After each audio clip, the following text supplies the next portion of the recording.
আমারে বুঝাস না, মেয়েরা খারাপ, মেয়েরা খারাপ। আমি তো এত খারাপ দেখি না, তুই কোথায় তো খারাপ দেখিস? আমি তো দেখি তুই তুই বেটা টেনে পড়িস মাত্র, তোকে আমি ছোট করে দেখছি না বেটা। তুমি বের হও, ছবি পাঠাও, ছবি পাঠাও, নাহলে হাত কেটে ফেলবো আমি। দেখো আমি বিষের বোতল নিয়ে আসি, ছবি পাঠাও। তুই বেটা আমার বোনটাকে বেটা ফুসলেছিস বেটা। ফাজিল, মেয়েরা খারাপ, মেয়েদের খারাপের কারণে দুনিয়া শেষ। তুই কে রে? তুই কি? তুই কি? মেয়েরা খারাপ?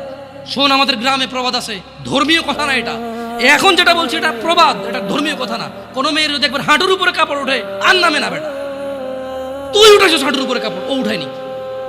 হাঁটু পর্যন্ত তুই উঠাইছস, আর এখন সে নামাচ্ছে না। তুই মনে করিস তুই বেঁচে গেছিস না? তুই মনে করিস তুই জিনাই জেনা না?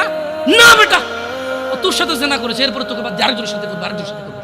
আর তুই সূচনা, তুই ওকে শিখাইছিস, এটা সবগুলো তোর উপর আসবে। তুই নিজের ছোট পাপিষ্ট মনে করিস না? তুই মনে করিস কি হয়েছে, আমি তো একটা চুমাই নিছি। আমি তোকে বলছি ছবি তুলে পাঠাও, টয়লেটে যাও, ব্লাউজ খুলে ছবি তুলে পাঠাও, জামা খুলে ছবি তুলে। ফাজিল।